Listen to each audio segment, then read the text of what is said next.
This is the Scoop Slam Podcast. Hello, everybody, and welcome back to a special pay-per-view edition of the Scoop Slam Podcast. We're back today talking about the biggest party of the summer, WWE's SummerSlam 2022, and Ric Flair's last match, which, I mean, better than Roman and Brock, dare I say. But in all seriousness, I'm once again joined by my host, and I can't think of anything witty here. I tried off the top of my head, and I just lost it. It's all right. I'm still ready to be Scoop Slam, whether you can think of anything witty or not. Oh, all right. Well, let's be real honest. SummerSlam was a lot better after than it was before, if that makes any sense. I really did not have high hopes going into this. Honestly, that could be, I sound like Adam Cole, that could be characterized for the entire weekend, to be honest with you, because I thought the Ric Flair card was really good, a lot better than I thought it was going to be, and the same could be said for SummerSlam. Speak for yourself on Ric Flair. Man, I was gone. Wait, we went to that. I was about to say. We went to that. I was gone for the majority of the event. Yeah, so we were not live for SummerSlam there in person, but we did both watch that. But the Ric Flair's last match, we both were live in person. We were media. We got invited out to cover it. Yeah, or at least I was there live in person. Ryan was in the food line. We'll talk about it. Stick with us because we do have breaking news on Ricky Starks. Oh, we do. Yeah, we met Ricky Starks. Got a lot to say about that. Yep, and Ryan can tell you a first-hand experience of the Nashville Municipal Auditorium food and their popcorn machines. Oh, good. Well, let's go ahead and get into the highest point of the weekend, the biggest party of the summer, WWE SummerSlam from the Nissan Stadium in Nashville, Tennessee. And it was a solid show. Thought it started off good. The middle was okay, and then the main event was probably the best Brock and Roman match I've seen. It was probably the best brawl, like chaotic brawl I've seen from a main event standpoint in a while. Like, can you think of anything else that had that much chaotic feel? Probably that barbed wire everywhere match. That had a chaotic feel? Come on, man. Oh, it was chaotic. Not in a good way. It was chaotic. Well, other than that. No, in all seriousness, no, not that I can think of. Not off the top of my head. Yeah, it felt Attitude Era-ish, dare I say. Yeah, there have been hints on these past few weeks shows, and I'm hoping that it is a trend. I'm not just speaking for WWE, I'm speaking for AEW as well here, where things have kind of felt a little more Attitude Era-esque. Now, obviously, we're so far away. There's no Rock and Austin in either company. Nope. But there are things that are turning for the better in both companies, and there's still some things going for worse. But we'll open with the first match was the challenger, Becky Lynch, Big Time Bex versus the EST, the champion, the Raw Women's Champion, Bianca Belair. This was a solid match.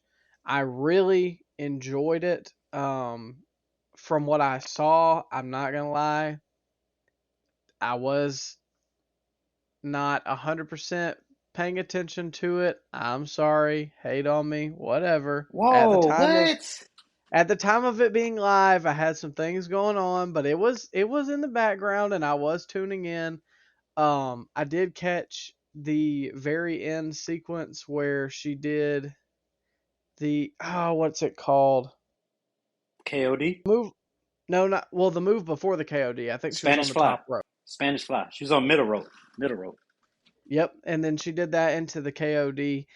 From what I saw, this was a really good match. Big talking point about it is probably the aftermath. However, the match was solid. I won't say that it was better than their WrestleMania match. To me, personally, I like the WrestleMania Night 1 match better. But it was still a good match. I thought it was a good way to open up the show. I thought this was the second best match of the night, man. This was a really good match. Really good match. I can agree with you on that. And can we just give Becky Lynch her flowers, man? Like I think we talked about this, but she could be the greatest woman of all time, like all around. Who's better? We did talk about that I believe it was on the first episode. We talked about what women's wrestler is better versed in. Okay, Becky may not be the greatest on the mic. She might not be the greatest in the ring, but usually you've got one or you've got the other. Becky has both, and she's really good at both of them. The only person I may would say that I would have higher than her, and it's going to be controversial, Charlotte. And I know everybody gets pissed because, everybody thinks they just hand her the championship every time she comes back, which I don't really have an argument against. But I think those are definitely 1A, 1B, and Becky is so great. I think she'll be remembered more fondly than Charlotte. Becky got over organically, and Charlotte, it just seemed like the machine was behind her since she got called up. Like Becky she should not have been here. When they all got called up, she was the fourth fiddle.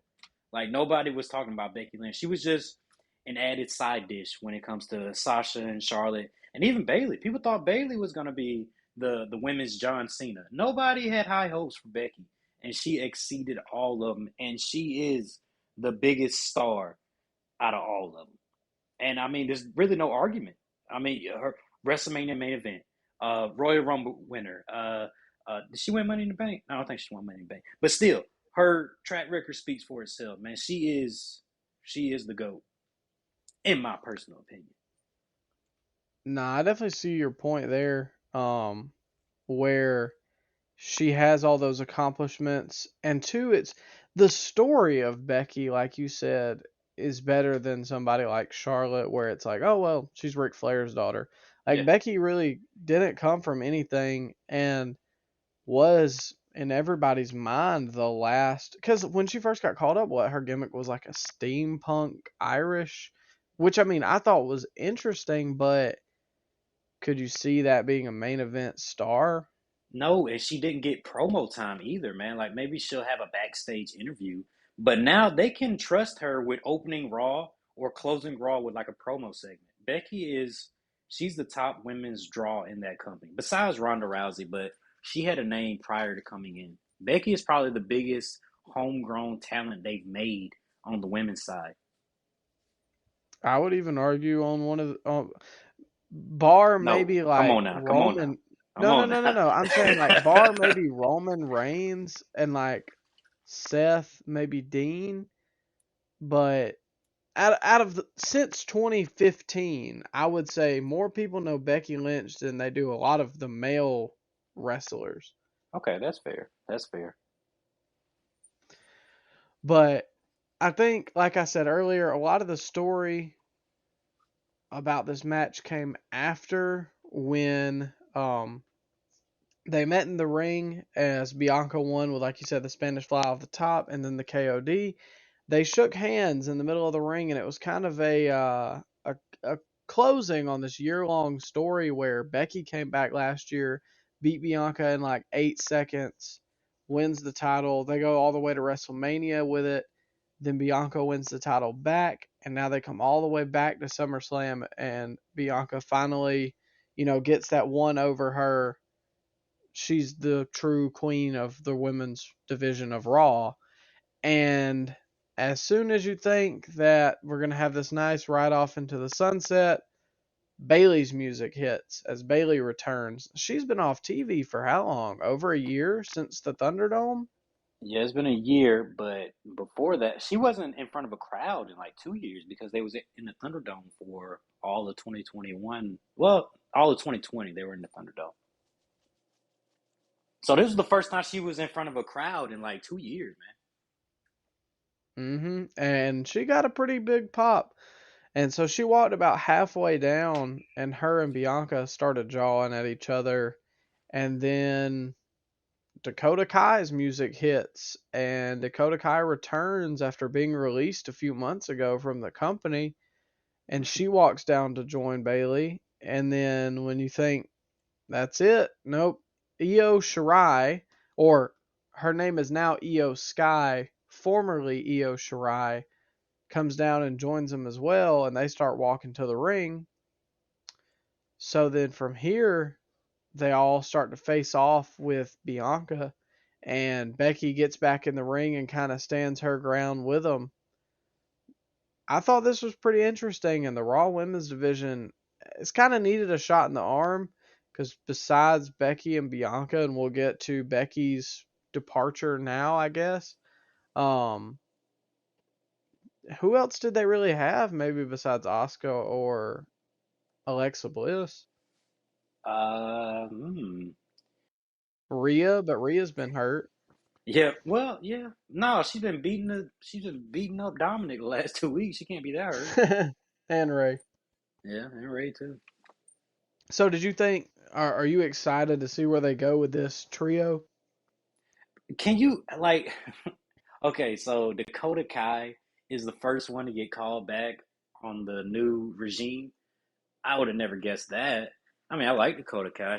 She's okay in the ring, and I can't say that I'm a big fan of her promos, but her and Bailey and now EO Sky together, it's intriguing. I'll give it a shot. Bailey is she was good before she left, so yeah, like you said, it's needed a shot in the arm for a while, and I love that we're moving on from storylines. Thank God, it doesn't seem like we're having rematches upon rematches every single week. Now we have something different to look forward to after SummerSlam, which is a positive.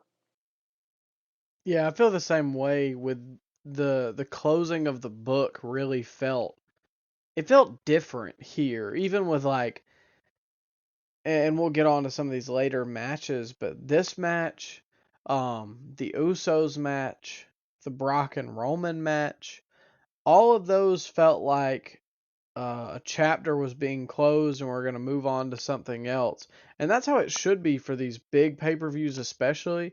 Maybe your Extreme Rules is a crossover, even maybe for the bigger pay-per-views, a Survivor Series or a Royal Rumble. I can see, I don't love it every single time, but SummerSlam and WrestleMania needs to be your be-all end-all for closing up those chapters of that character, or that wrestler's career, of that storyline. And the the fact they told a year-long storyline, that's pretty impressive. Like they don't get enough credit for the long-term storytelling like they used to. But the Becky and Bianca 1 year arc, it was pretty good, man. I enjoyed the feud. Bianca's a made lady now, though. She is the top of the division. She has surpassed Rhea when it comes to the top young stars. I think Bianca is number one, Rhea number two, and then I guess you gotta put. Do we have to put Liv at number three? Can we get somebody else in Mm, there? Can we get somebody else?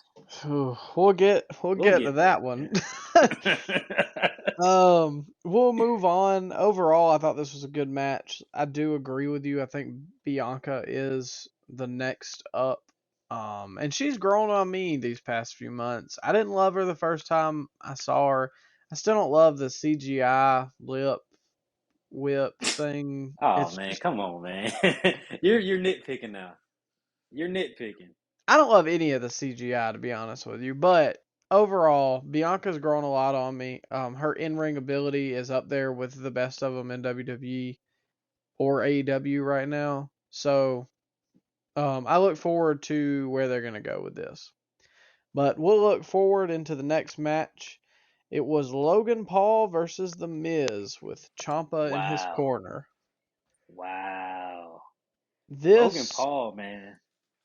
Is he the greatest yeah, celebrity in ring wrestler of all time?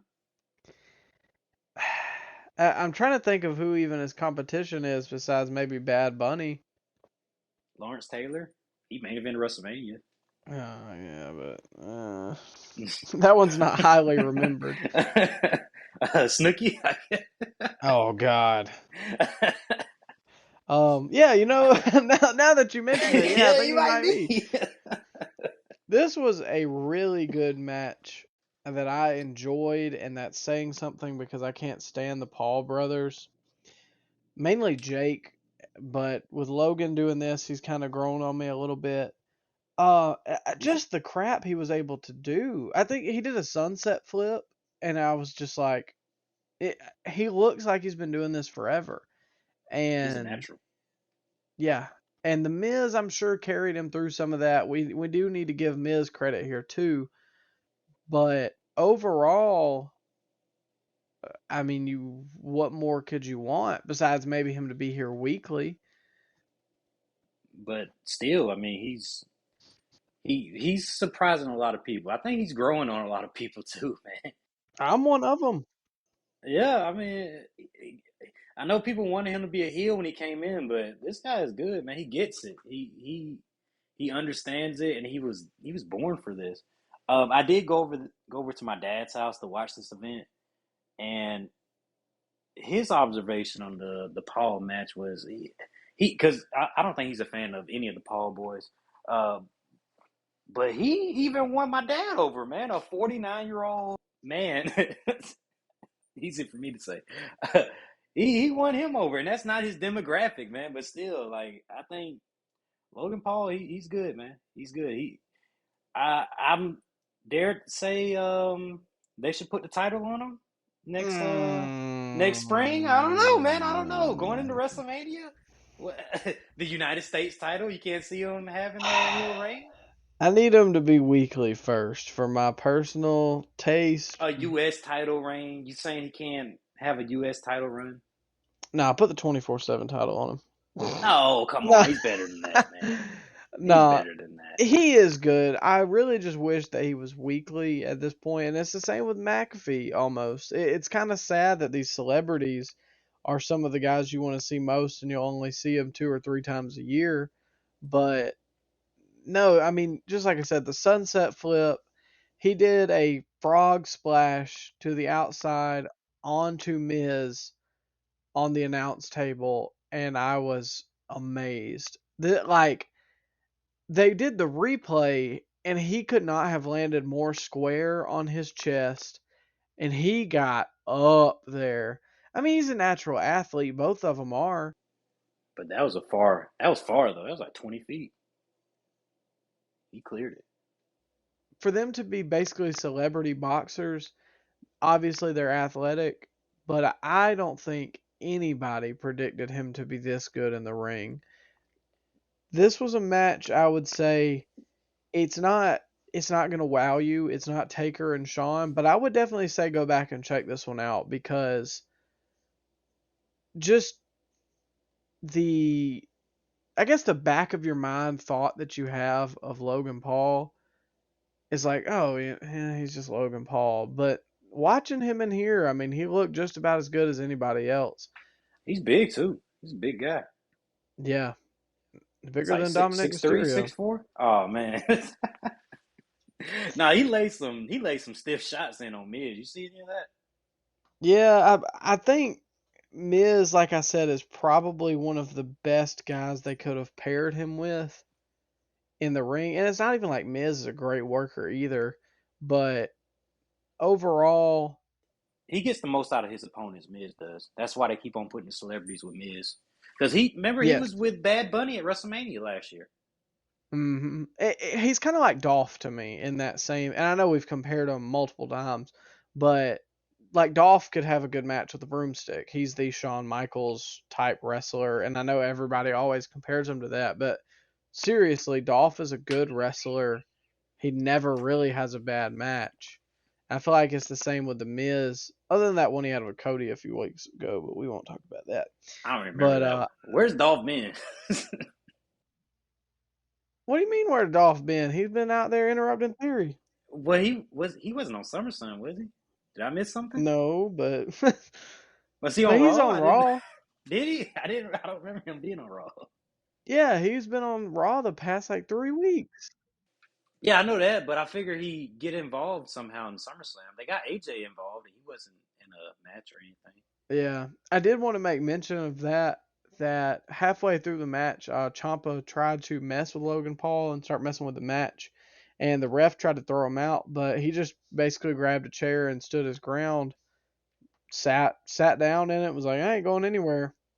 So then AJ Styles music hits, and AJ comes out from the barricade, which I thought was cool because they did get AJ on the show. And I know this isn't Triple H's fault because obviously he just got the book, but I really hope they start factoring in these guys like AJ and Seth, Gunther, Shinsuke, even these guys that like, I don't why know are about they that. not on paper? Well, but I'm saying, why are these guys not on pay per view over at no disrespect, but the Mysterios?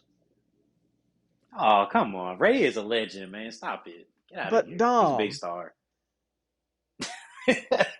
You gotta have him with his dad. I don't know. Well, we'll get there. The match wasn't bad, but overall, Logan Paul, I really wish he was full time, and I think after this they signed a longer contract extension with him. So hopefully he'll stay around. I'm a fan. Believe it or not, I'm a fan. I'm all in. Let's get a U.S. title run out of him. I'm all zeked up. Where was Oh, Zeke? man. Bro, I don't know, man. I don't move on from Zeke, though. I'm all in on the male models thing. Oh, We got. your juices are being titillated. Were your juices Oh, my titillated by God. SummerSlam? I was dying at that ad they did. Oh, my God. I had to pause the event, man. I was laughing way too hard. I don't even remember where it fell in, but I guess now that it got It fell in mentioned. right after this. Oh, Right okay, after okay, good. I this. didn't write it down, but I did want to talk about it. This was so over the top. It was so But in bad, a but good it's way. so good. They're in there, and there's Max and Maxine and Mansois and Masse, and they're doing their beachwear collection, and they're just in there like, first off, they've got the Nestle Pure Life bottles, and they're like, sponsored by Nestle Pure Life. And they're just throwing the water all over themselves. It looked like those old Kate Upton Hardy's commercials where she would like eat the burger and try and look as sexy as possible doing so. The extreme close-ups got me, man. Yes. They didn't even drink water. No, they were just throwing it all over themselves. It was so great. If you didn't see this, you've got to go back and watch it. You've got to This go was the back and watch it. this was the best thing on SummerSlam, man. And I love SummerSlam. It it was so bad, but it's so good. I can't do it justice. Sitting here talking about it is not doing it justice.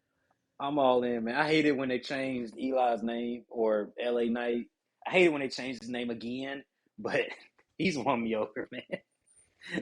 This whole stable, I'm very interested to see where they're going. I, I just Can you believe that? The hokiest type of gimmick.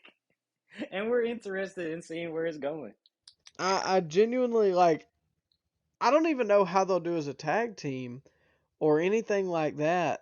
But the segments themselves, and I honestly thought Triple H was just gonna kill it off, but I think he went like full throttle into it. I guess we'll have to see on SmackDown where they keep going with it. But no, this was hilarious. We'll move to a little bit more seriousness, but I was not as high on this as I am the Maximum Male Models. We had challenger Mr. Money in the Bank Theory versus Mm. champion Bobby Lashley. And we started hot in this one. Theory started attacking Bobby with the briefcase before the match even started. I do want to say this: Bobby is a star. The pedestal thing in the stadium with the fireworks and all the people, that was great. And They were hot for Bobby. yes, and I'm really glad. I know he's had some world title reigns. They've just felt a little bit lackluster to me, but Bobby here recently has felt like a big deal to me. Maybe that's just me. They sacrificed poor Theory, man. Jesus, man. Like that's a lose-lose booking situation. I mean, you can't let Theory look like a jabroni, which is what they did, and you can't job out Bobby. These two should have stayed away from each other. It should have been over at Money in the Bank, and then they beat him in 5 minutes. What did Theory do? Did he make somebody mad in the back? We talked about it a few weeks ago that they should have just made this a triple threat and had no, not triple threat, a fatal four way. I'm sorry, and put AJ and Dolph in there. You could have, I mean, you could have let Bobby pin Dolph, and I don't think, I mean, Bobby still looks good. It's not going to make Dolph look any worse. Man, dog, one of your all times. You just want to beat him like that? No, I mean, I love Dolph. Don't get me wrong, but he's not somebody they're pushing anymore. If they wanted to, then that'd be great, and I'm all for it. But at the end of the day, Bobby could have pinned off, and we could have had a good fatal four way with four good wrestlers, and in theory, Yeah. still would have looked great. But he lost the past 3 weeks on Raw. He's been getting attacked by everybody on both shows. He lost his title a month ago. Sure, he's Mr. Money in the Bank, but he got beat in like 5 minutes here. And every time he gets put in the hurt lock, he taps out within 5 seconds. Okay, they tried to save it though when they said that he was conserving his energy for later on. They try to conserve that, but I saw a stat the other day that since Theory has won Money in the Bank, he's lost his last 8 matches. Now I can understand, losing one or two here and there, but my man can't buy a win since he became Mr. Money in the Bank, and then it's getting beat down by the whole roster week in and week out, babyface or heel. They're beating up Theory. Like, is Theory in trouble now that Triple H has the book? What do you think, Micah? That's what I thought, but didn't I mean he made him a pretty big guy in NXT, did he not? Before they pulled him up. He was a lackey to Johnny Gargano. That should tell you what he thought of Oh God, him. I don't know. I thought maybe they'd give him his first name back. I mean, he's good. He's got a good look. He's everything Sammy Guevara should have been. Yeah, And he's like 6 inches taller than Guevara. and yeah, and now I don't know, man. Is Mm. it bold to say he might lose that Money in the Bank briefcase? Oh no, come on, man. I hope not. Because Theory he's a young guy. They've been pushing him. Just giving up on him midway through the push makes no sense. Yeah, and the thing is too, people hate him and they want to hate him. It's not like oh, we boo Roman, but I like Roman. Like, nah, people genuinely just do not like Austin Theory, The and whole roster hates him too. I guess he's got heat with everybody just in life. Um, and I don't know, man. Maybe he was. Now, I did hear that his uncle passed away this weekend. Maybe he just wanted to get in and get out to go home, which that I can understand. But that still does not excuse the past few weeks of just kind of Yeah, weird. bad booking. Yeah. The ending sequence was cool though. The gorilla press into the hurt lock, that was pretty cool. Yeah, I mean Bobby's great. That's not my issue. It's just like you said, it should have been somebody else that Bobby went over on. And Yeah. I really think the card would have not it ended up being a good pay-per-view or premium live event. I'm sorry. But Yes. the the card beforehand would have looked a lot better with the Fatal 4-Way with AJ and Dolph in it. That's just my personal opinion. Yeah, and there wasn't like it was a lot of multi-man matches on the card, so you couldn't have another one. There really was a lot of one-on-one matches and one tag match. They could have fit in a fatal four-way. Yeah. Well, next up, we had the Judgment Day versus the Mysterios in a no disqualifications match. Okay, And, 2 tag matches then. 2 tag matches. oh, I yeah. forgot about this one. Oh, it was very forgettable, except for the very end. Uh, The Judgment Day, they look so good. The presentation is great. Just without Edge. they don't have a leader. I mean, Damien is somewhat, but he's just not there yet. As a wrestler, as a personality, and Okay, yeah. As a wrestler, he's good. Personality, he's lacking a little something. He has more yeah. personality than Finn, though. He has way more personality than Finn. I didn't mean he's a bad wrestler. That's not what I meant. I'm just saying like he's not captivating enough for somebody to be like, "Oh yeah, he's a leader. This is a group I want to get behind." Edge was that guy to lead him into it, and then you break him up 6 months, 8 months, a year from now. But 4 weeks after the dang team got together in the first place, I don't know. And supposedly, they broke up the team so Edge could be the #1 babyface. Edge ain't been seen in a month and a half. And Yeah. Edge is not going to be the #1 babyface, man. They got other guys that can step up. And let's be honest here too. Edge's best work is not as a babyface. Edge has always been a No. better heel. Yeah. They left a lot of money on the table with the Judgment Day stuff.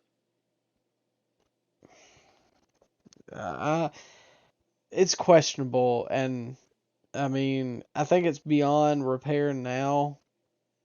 Oh, I'm not giving up on it yet. Yeah, I'm lost on it, and I'm Come on. hoping Triple H can figure it out.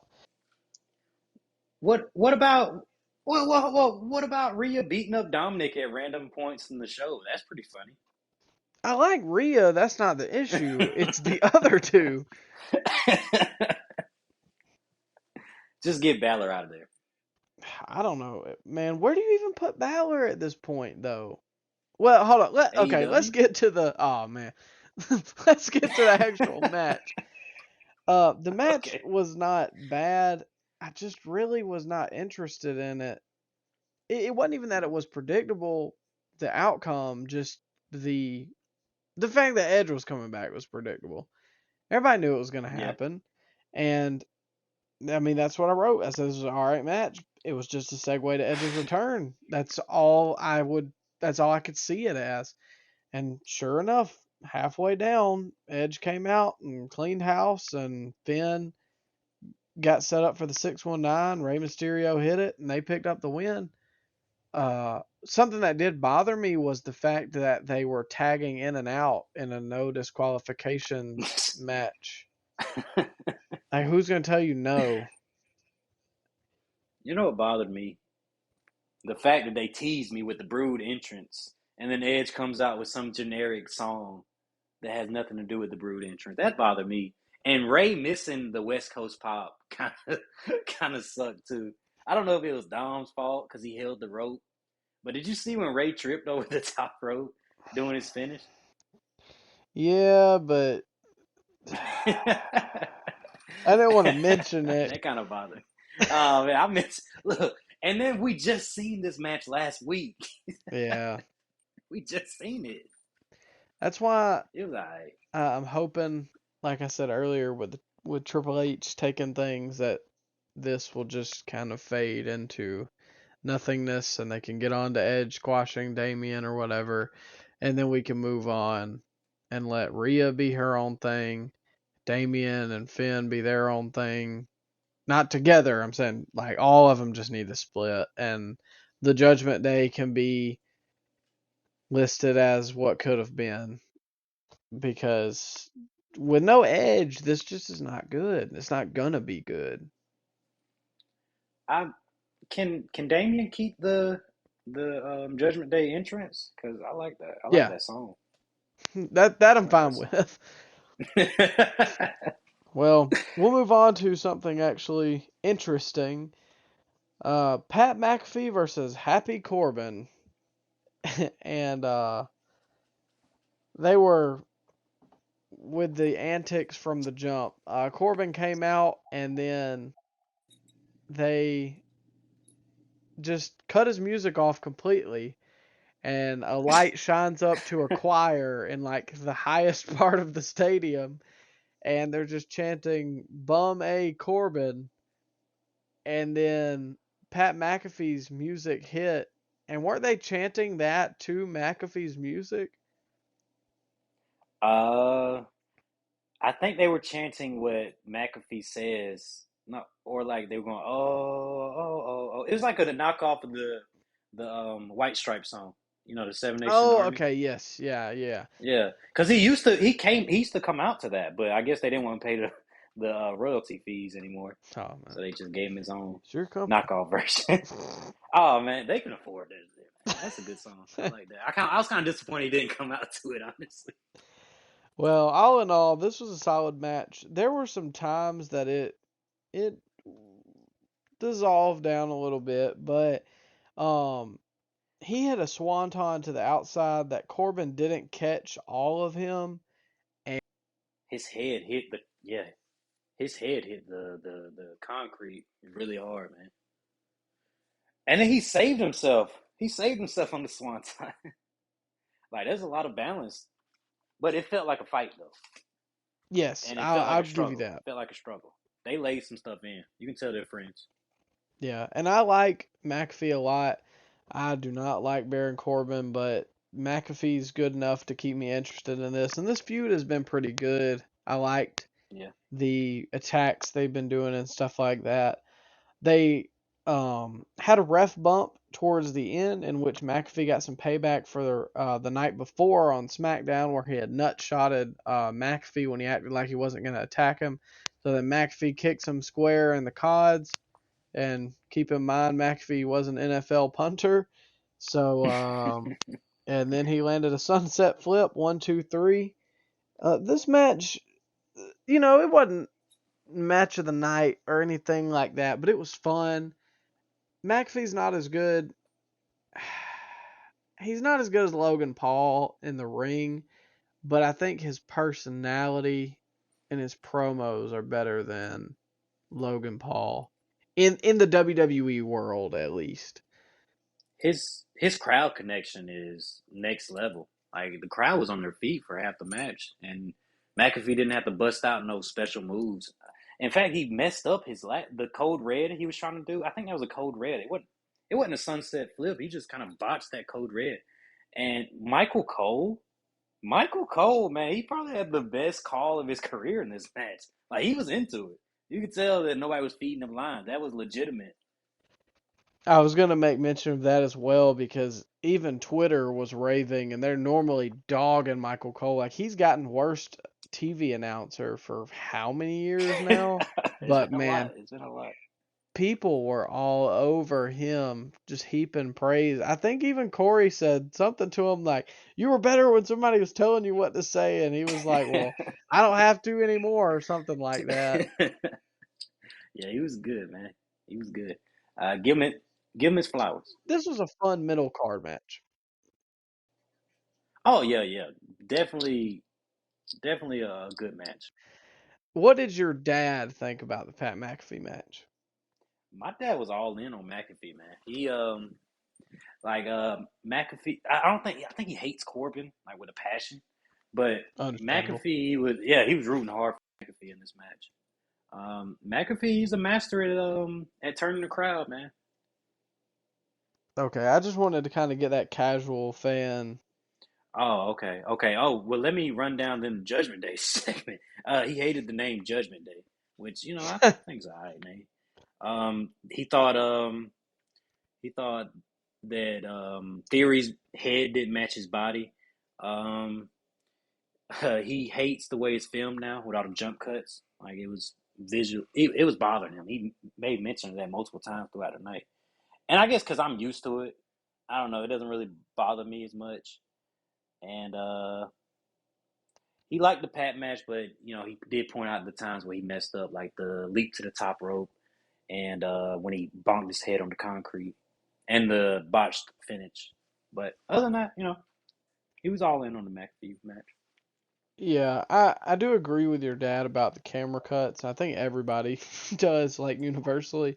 When I was getting back into Raw and SmackDown when we were starting this podcast, it was extremely noticeable.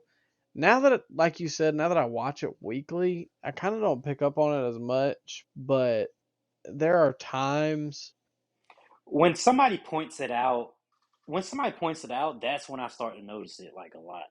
Like it's literally every move they jump camera angles. yeah, and I think the first time that I picked up on it really bad, like it made me sick, was WrestleMania Night 1 when Stone Cold was doing those mud hole stomps. And I get why they were doing it because they were trying to protect Stone Cold because, I mean, he's old. Yeah. You're not going to hide that from anybody. But it was horrible then. And there's times it's bad, but there's times it's like nauseating for real. You know, you know what really bothered me? When they had Cesaro there, and every time he did the giant swing, they would zoom in and zoom out, and then zoom in and zoom out for like 30 or 60 seconds while he was doing the swing. That's Yes. when it really, really bothered me. Which there were talks of getting Kevin Dunn out, but now Good. I Get guess him out of he's here. here. Well, now I guess he's here to stay, so we'll Well, see. he's not. Triple H ain't gonna clean house overnight. You gotta give it some time. He'll get those guys out of there. All right, well, we'll move on to the Street Profits, who were the challengers, versus the Usos, the undisputed tag team champions, with Double J, Jeff Jarrett as the special guest referee. Jeff Jarrett, MVP of the weekend. Tough to say. He looked real jacked. I mean, hey man, maybe You think he's beefing up for one last run? he could be. I wouldn't say Hey, I hate it. I'm listening. I'm listening. He got heat on Sunday, but for Saturday, he really wasn't much of a factor in this match. No, they didn't need him. Yeah, and I was okay with that. He called it down the middle, like he said he was gonna do. The match was all right. All right doesn't do it justice. It was pretty good.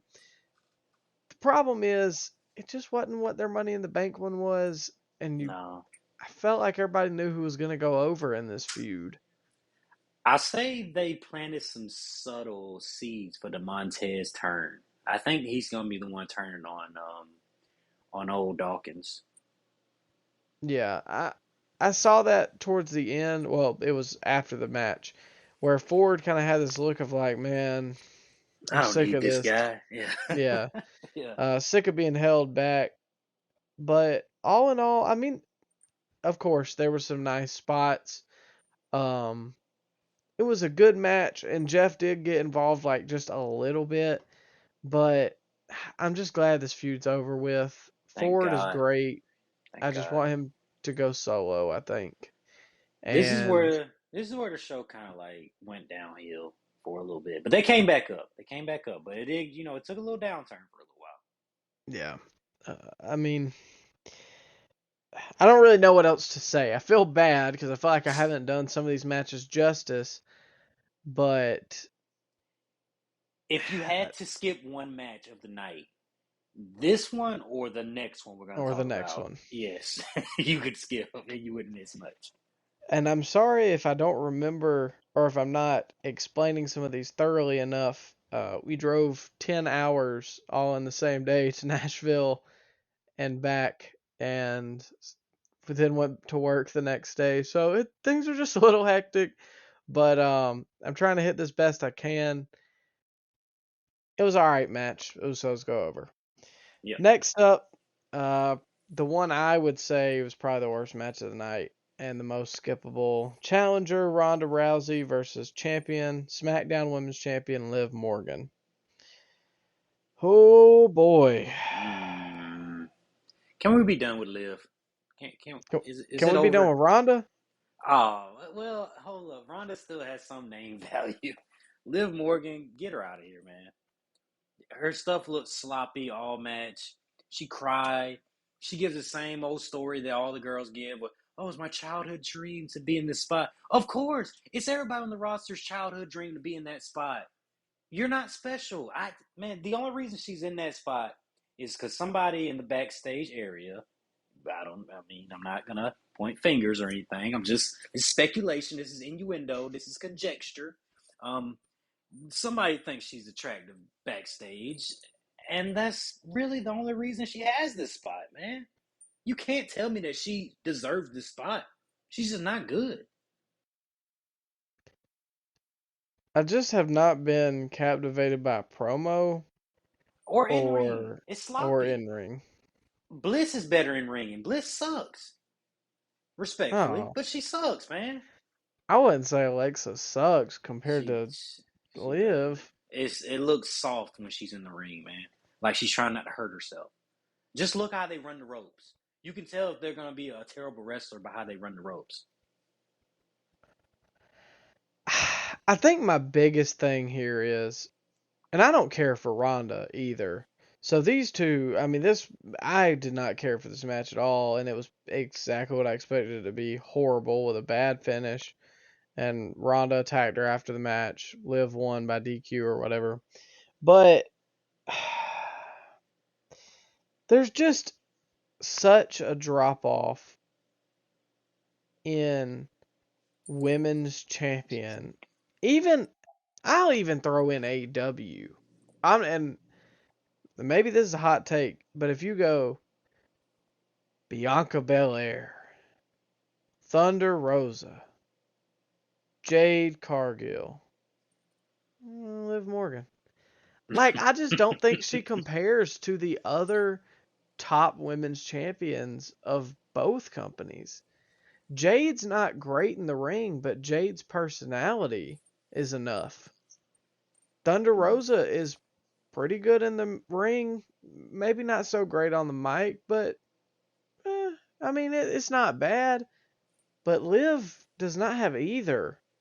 Oh. And like you said, I just feel like somebody back there, I mean, Johnny Ace is out of power, man. We might see Liv heading back to the main event tapings, man. Just get her out of here, man. And is Ronda deaf? How did she not hear the 3 count? Right, the ref was literally beside her head when the finish. Did you catch oh that, yeah, Michael? it wasn't by DQ. I'm sorry. I thought it was by DQ because of the end. No, the finish was what? Liv rolled her up and Ronda had her in like Armbar. an armbar and Liv tapped, but the ref counted 3. The ref didn't see Liv tap, and he was counting 3 while she tapped before the 3 count. But how did Ronda not hear that? Yeah, you would Like, how feel did she it. not You would react? literally Yeah. feel boom, boom. Like, How did she not hear that? But whatever, man.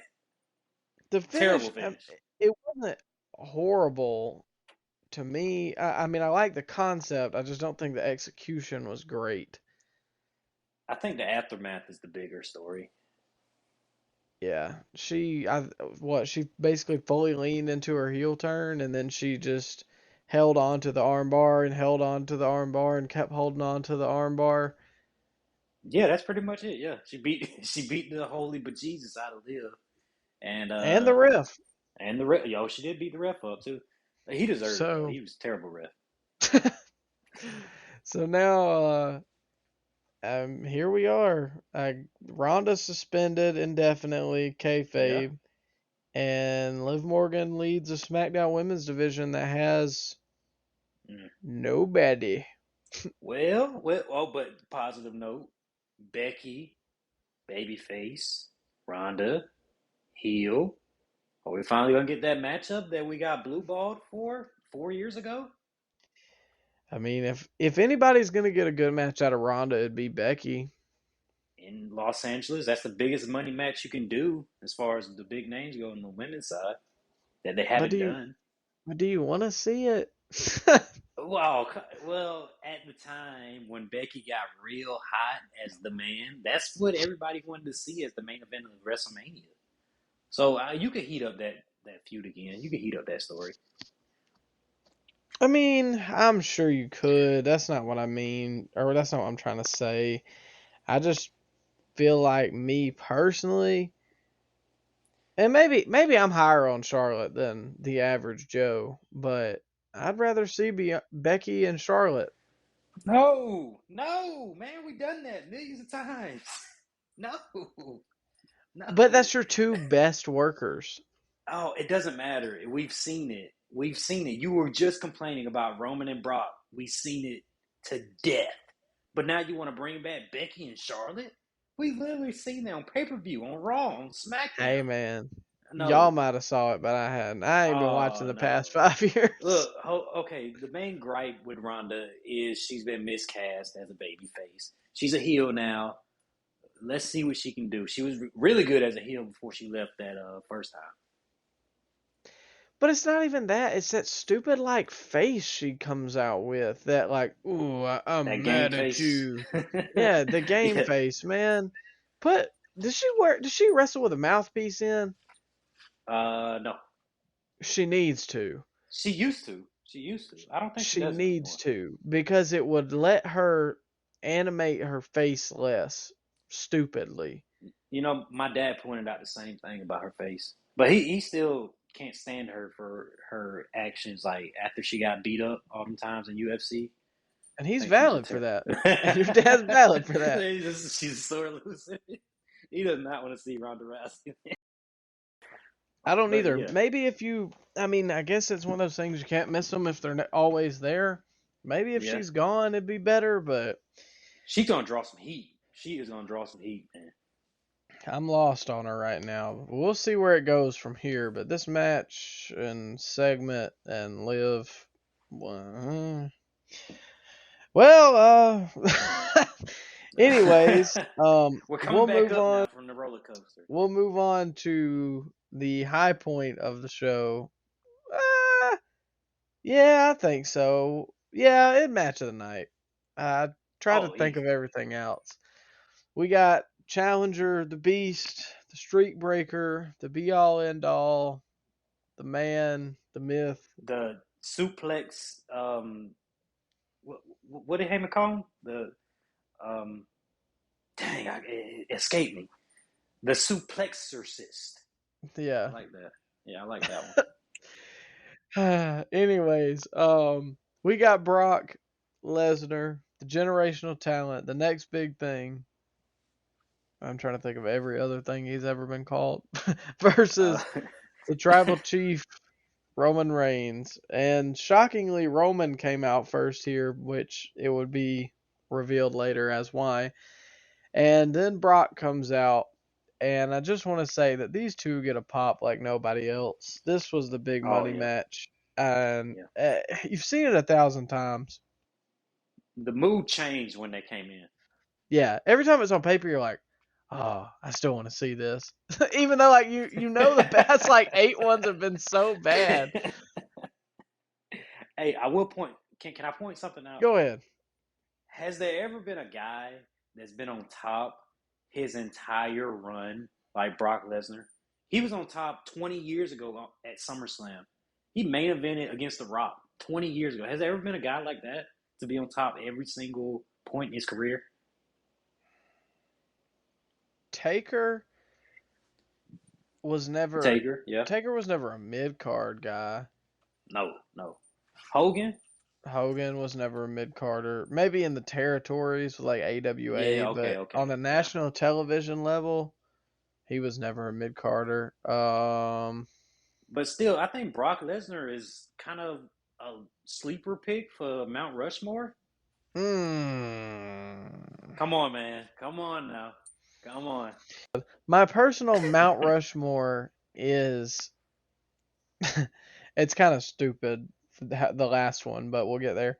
Is Ric Flair, Hulk Hogan, Undertaker, and a half face of Stone Cold with a half face of The Rock because those two are universally the same. They're pretty much Sure. interchangeable. But Undertaker was never the guy in the company. He was never the number one guy. Lesnar is and was the number one guy his entire run. How many guys can you say that about? Ryan, Undertaker was always the complimentary guy. you I'm just literally saying, man. I'm just you saying. literally told me. I have a clip on my phone that we were talking about Ric Flair being the GOAT on Sunday, and you said, nah, the GOAT's standing down there in the front row talking about Undertaker. How you gonna knock the man you just were talking about? Oh, nah, he's the GOAT. Man, look, that's beside the point. Point is, I don't know where my point was. I think I was just trolling you that night. We'll get to the Flair match. Anyways, I see your point. Yeah. I can't put Brock I can't put Brock in my top 10 of all time because Whoa, what? How? Why? the part time. Oh, God. Bro, did you see Hogan every week in the territories? No, you didn't see Hogan every week in Madison Square Garden. They didn't film Hogan being wrestling. They didn't have Hogan wrestle one-on-one matches on TV. Lesnar doesn't have to be there. He's an attraction. This is how they should have booked Big Show. Maybe he could have been something. Maybe he No, could have been a bigger deal. I I see your point, but I just He's an attraction. Brock soured me so much for so many years with him not being there. The same way that Roman has a little bit, where like I really like Roman. I like the stuff he's doing, but man, if you're not there every week, even every 2 weeks, I'd take. I mean, I don't know, man. I'm not saying you got to wrestle, but just a promo or something. Hogan didn't wrestle every Nitro, but Do he you was there. do you okay, but let me give you a counterpoint. Do you remember how Cena was there every single week and people started booing him? I I mean, do. come on, Micah. I mean, people get sick of seeing the same guy every single week. Stone Cold was there every week. He was only on top for 3 years. And he was not there every week. He was hurt for like the entire year 2000. He was hurt. Okay, The Rock. The Rock was there every week. He didn't have a big run. He was only on top of what, 4 years? How long was I don't even Cena think he on was on top top. for? 10 years. 2005 and his full-time run ended in 2015. The Rock was He was on top. The Rock was on top for what, 98 to like 2003? No, because he took time off to do movies in 02. No, he left in 01 to go do the Scorpion King, and then went to go do another movie in 02 and 03. He was part-time basically after SummerSlam 01. Okay, what about Taker though?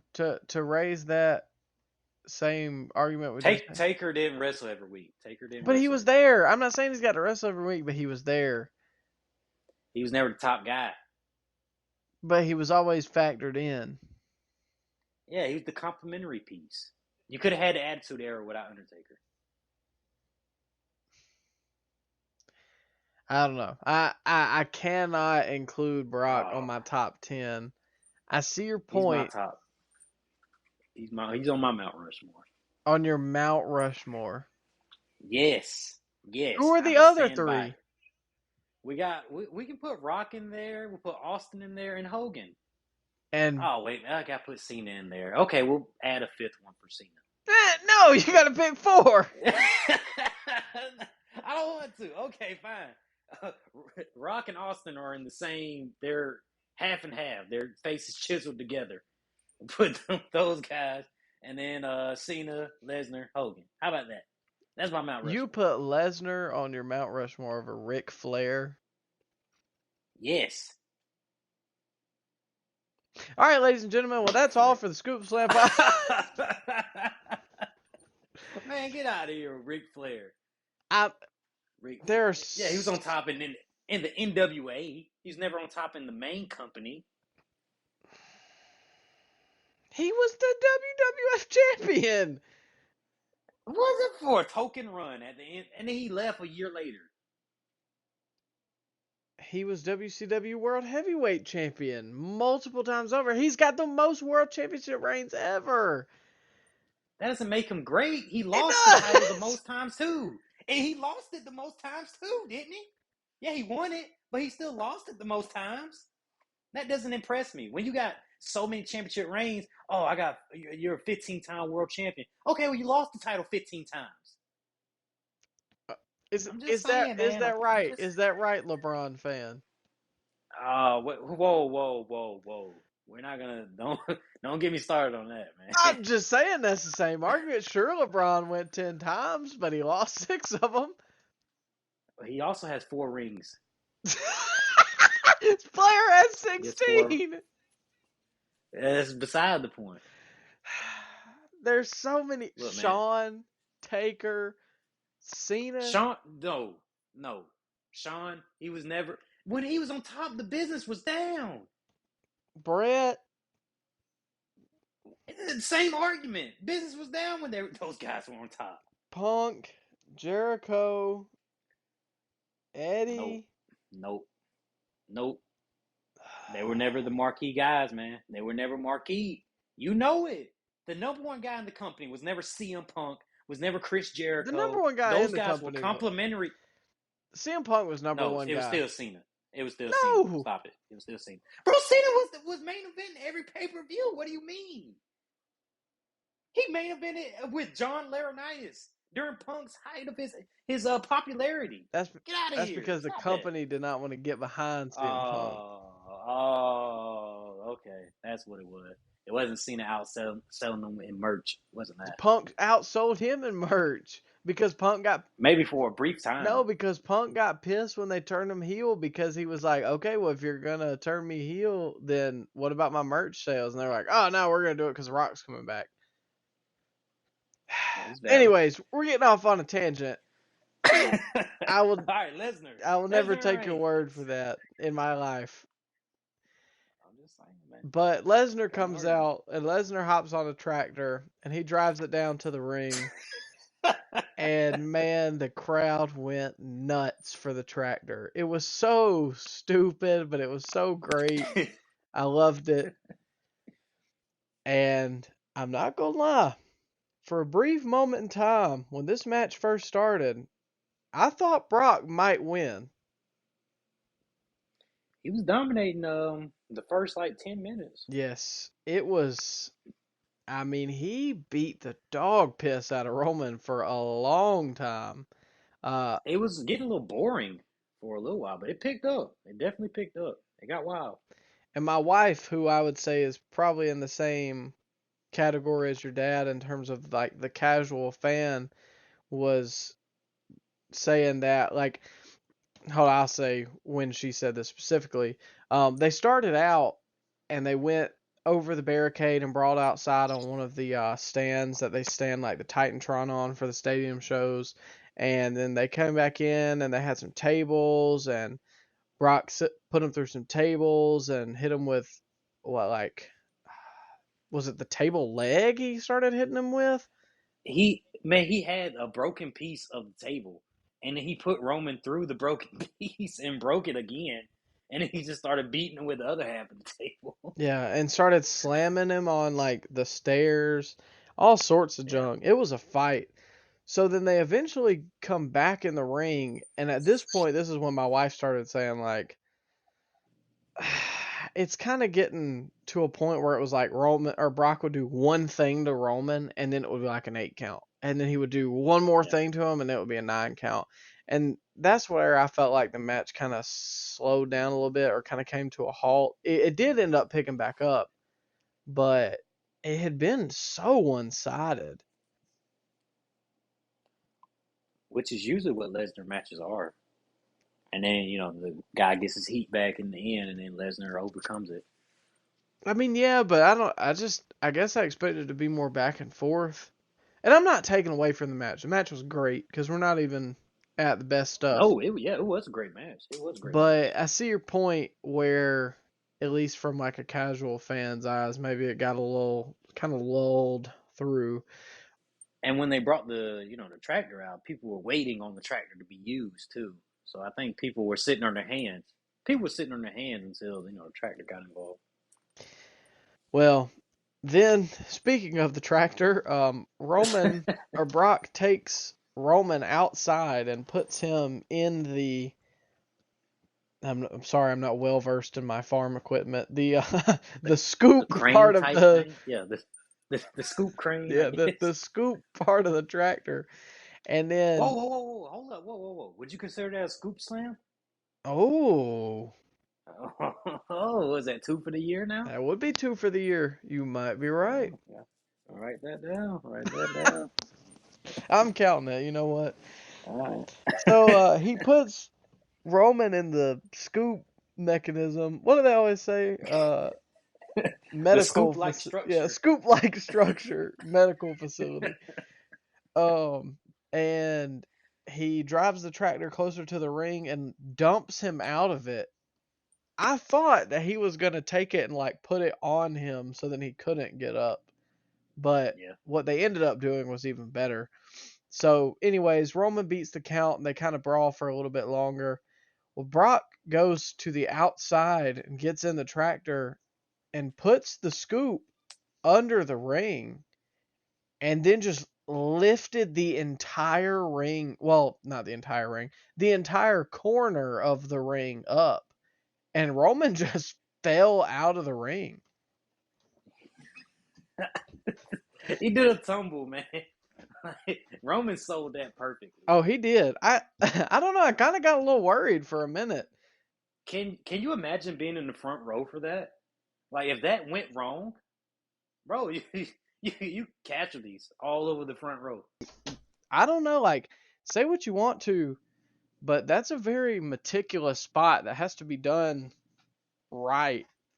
And something I didn't think about till after the fact too. I would have been pissed to be in the front row on the side that the ring was lifted up. Can't see nothing. Paid $1,500 for the tickets. Cause like, what do you do? You just look at the screen up Could top. they see the screen from where they were?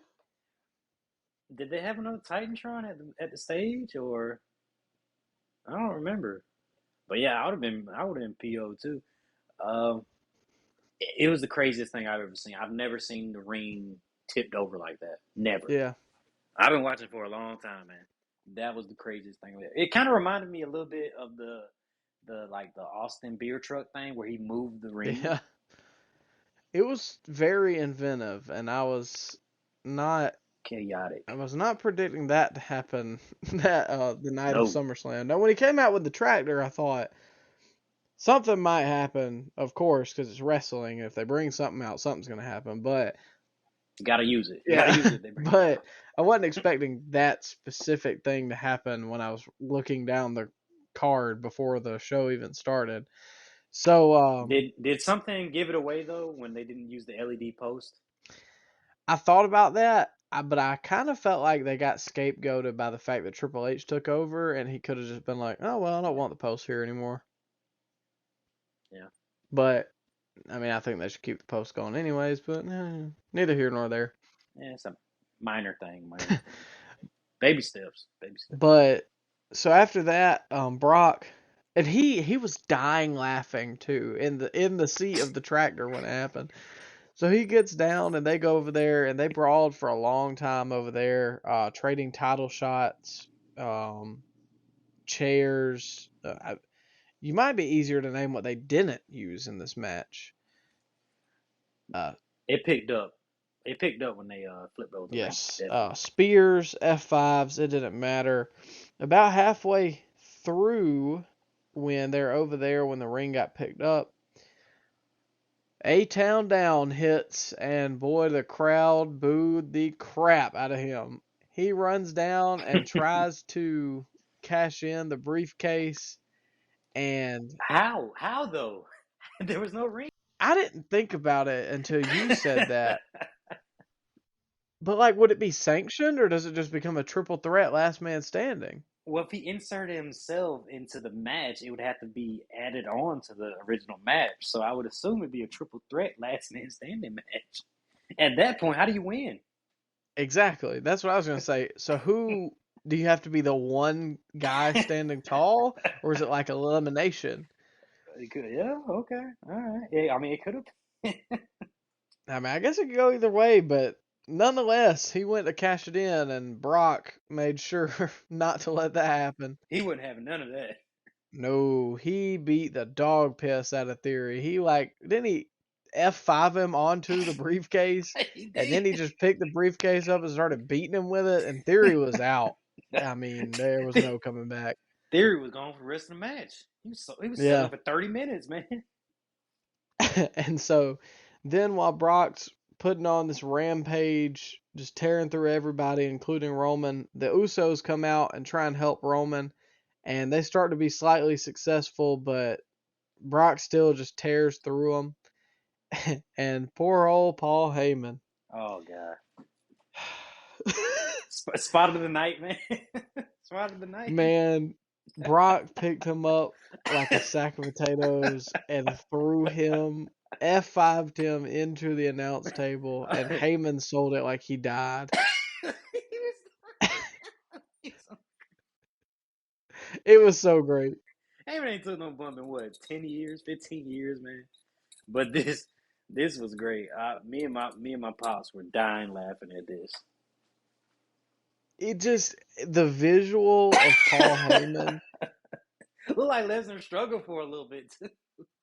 Yeah, and I mean, it looked like a sack of potatoes. He just whoop and threw it into the announce table. It was great.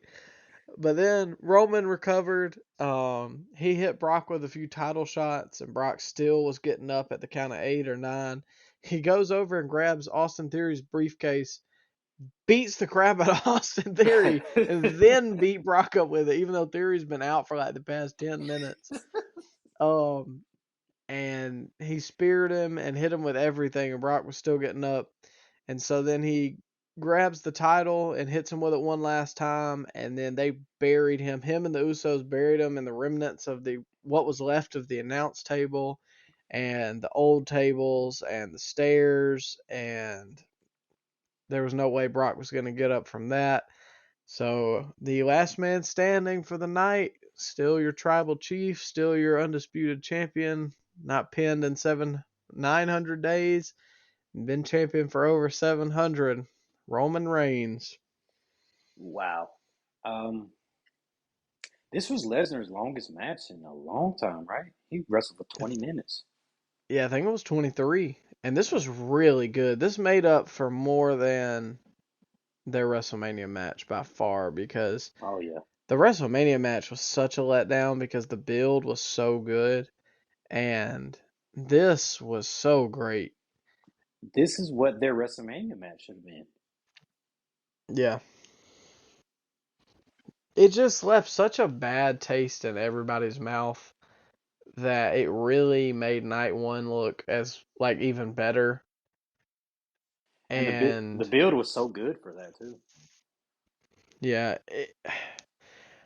I really hope that they don't fight again. As much as I enjoyed this match, I want it to actually be the last one. You think this was the original plan? Brock and Roman at SummerSlam? We think they had to pivot because of the injuries.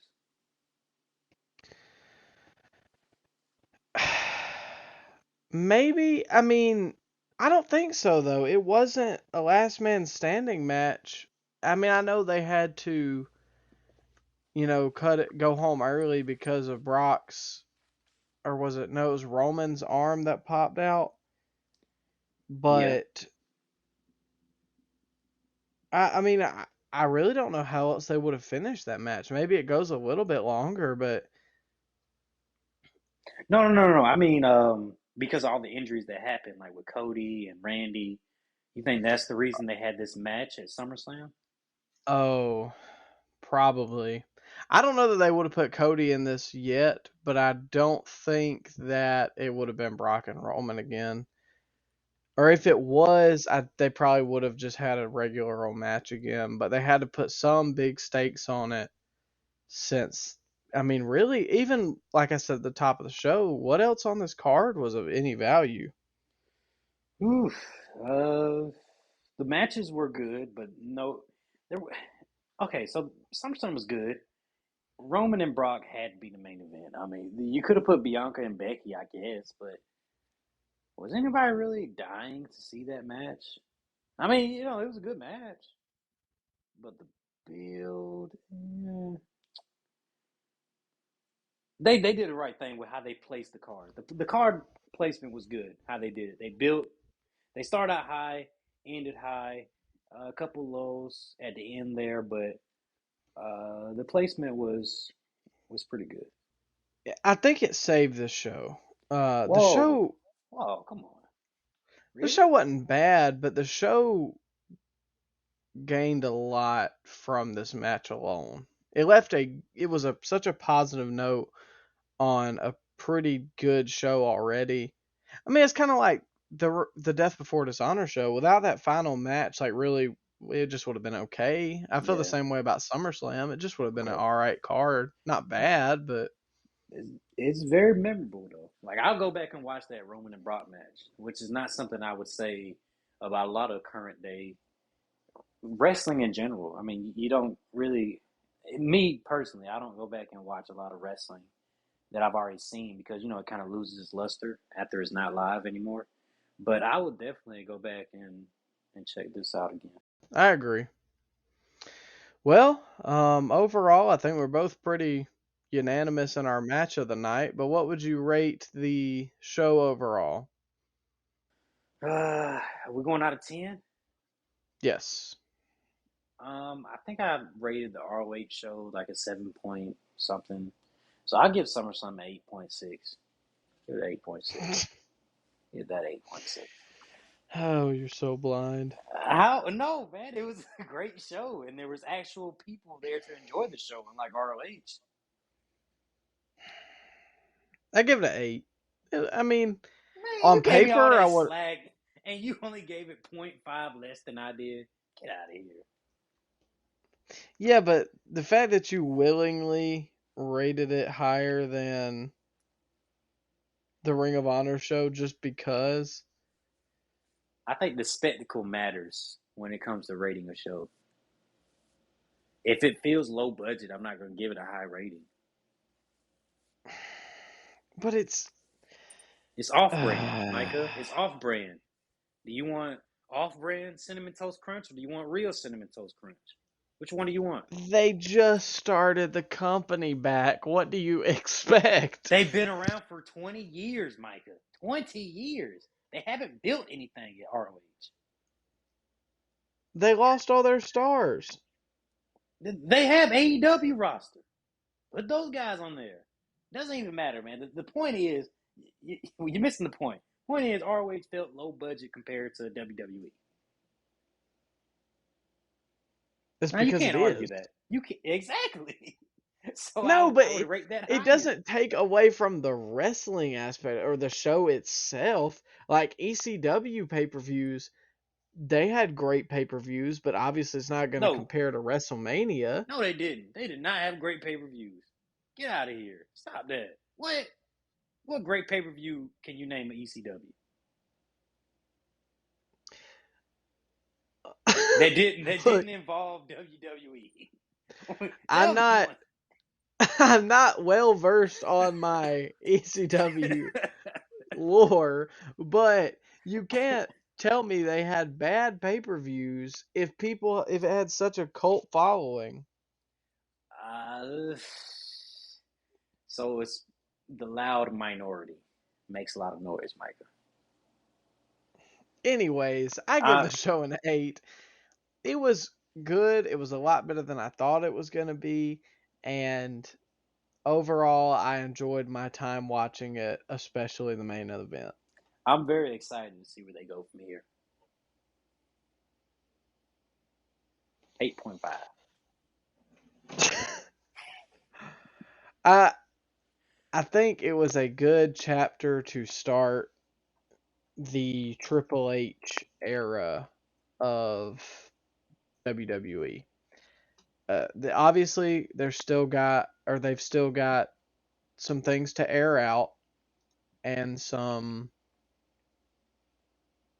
there's still some Vince-isms in there. That's what I'm trying to say. Okay. but That's fair. I think they did a good job of showing that things are here to change, Yeah. like with the Bailey and Dakota Kai and all them coming out. Stuff like that, I think put the idea in people's minds. Okay, maybe I will tune in on Monday just to see what it's like. Maybe I will tune in this Friday to see what it's like, see what actually changes. Because believe it or not, people still tune in for WrestleMania and SummerSlam that aren't They regular wrestling fans. They just turn it on because, oh yeah, I'll see what's going on nowadays. they announced that SummerSlam was watched by the most people, like the most watched SummerSlam of all time happened last Sunday, which is pretty dang good, man. Because SummerSlam's what, 32 years old? What was that 30, 32, 33? I don't know. When was the first Yeah, SummerSlam? 89, 90? something like that. And Yeah. to say that with, look at some of the greatest SummerSlams of all time, like 2002. Yeah. Um, 2013. yeah, any of the late 90s SummerSlams, Yeah.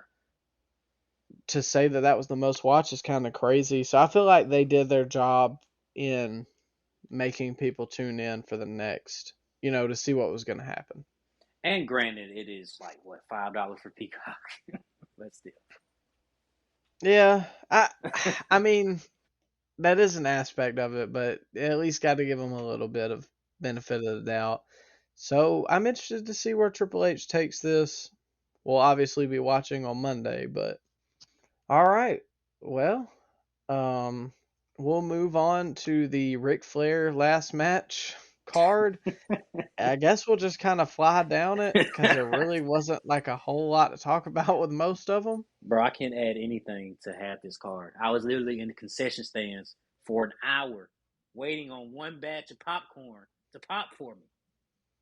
Like, Michael, you're going to have to carry this, man. No, well, you go ahead. I'll let you get your rant out about a 1980s popcorn machine. They had one popcorn machine in the whole arena. This is a big arena. This is supposedly where all these famous artists have performed, and this is the music capital of the world.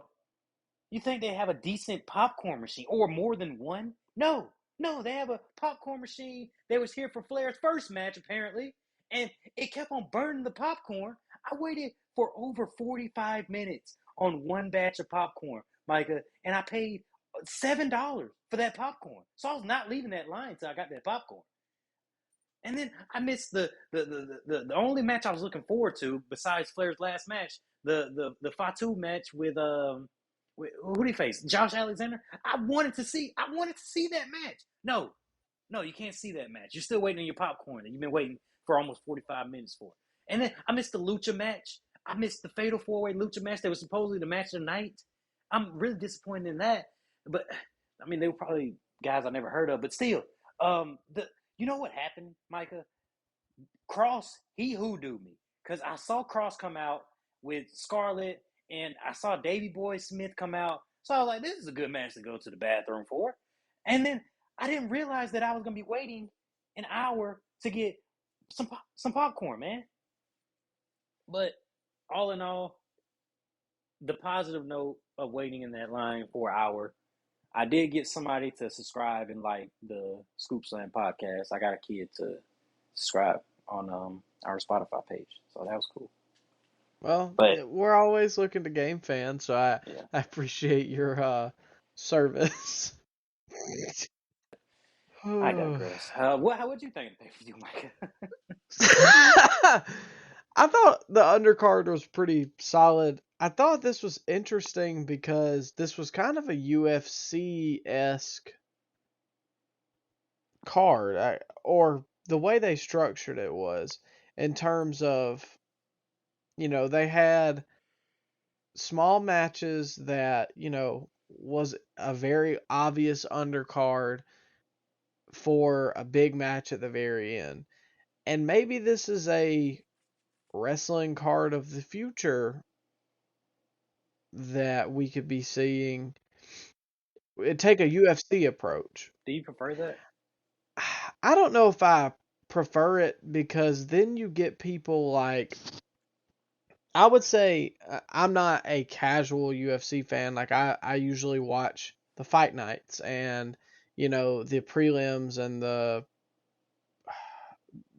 I watch the prelims and the main cards and highlights and stuff like that. Whereas most people will just watch the main card, like they don't know people on the prelims. No. And I don't know everybody. That's not what I'm saying, but that's generally, I would say, a casual UFC fan is that way. But the way that the UFC has captivated a lot of people, I think, is definitely interesting. Yeah. So maybe it's something wrestling. Those cards are long. This card was 2 hours. What? 2 hours? 2.5 hours? I think 3. Really? Was it 3? Wow. Yeah, but we planned for like 4. That's counting the pre-show, right? Yeah. But I think it's interesting. I don't know if it's a thing that AEW and WWE should do, but maybe, Ring of Honor could look at it, Impact.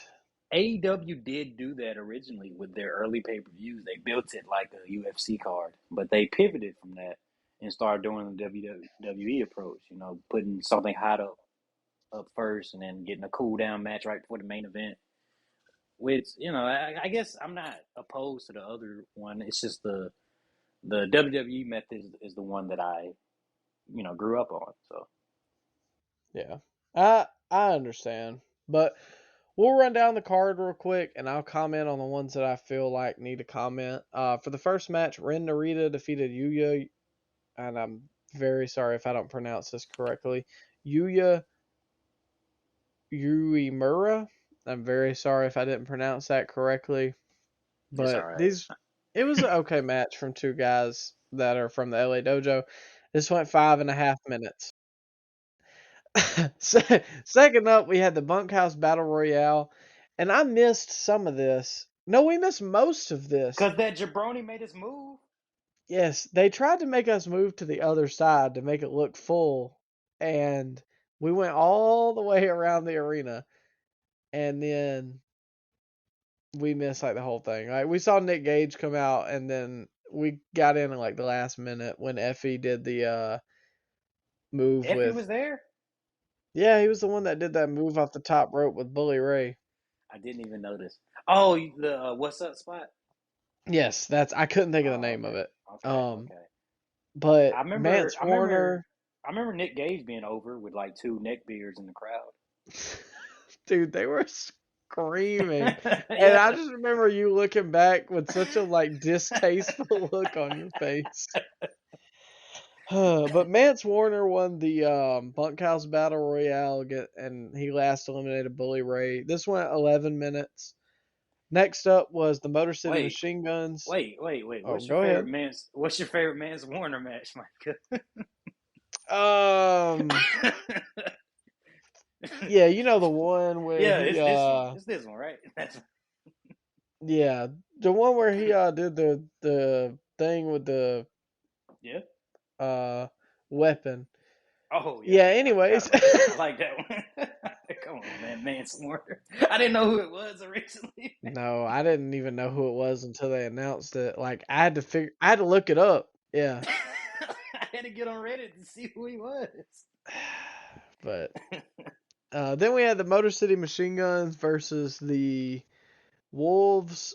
I mean, this was okay. I expected more. Yeah. Than this. This is when I started to realize that all these matches are fixing to be short. Because I thought this one was going to go a lot longer, and it only went 10 minutes, and I was like, which, I mean, was fine. These are TNA tag legends, man. Motor City Machine Guns. They were over in the early 2010s, and then the Wolves held it down in the mid 2010s. And so you figure, this is kind of a dream match on paper, but no, 10 minutes in and out. Yeah, they had one before that was labeled as a dream match, and I guess I just expected to go 15, closer to 20 maybe, but nah. Yeah. Next up, we had Killer Cross, your least favorite wrestler now, defeated Davey Boy Smith Jr. This went 5 minutes. Who And won? it was so flat. Cross. Okay. It was so flat, man. I was like, okay. Uh, I mean, Cross looked good. It was cool to see Davy Boy, I guess. Scarlett looked Next, good. nah. Next up, we had a four corners match to determine the number one contender for the Progress World Championship. I didn't even know that until I just now read it. Jonathan Gresham defeated Alan Angels, Konosuke Takeshita, and Nick Wayne by pinfall. Uh, this went 5 minutes, but I do want to make mention of this. What? They did? Yes, I didn't feel that short when I was there, but I just looked at it now. 5 minutes. Jonathan Gresham got no reaction when he came out. Like nobody cheered or clapped. Well, And then he this one won. dude did. This one dude did yell "F you," but other than that, yeah, man, it wasn't much. Could he see over the top rope?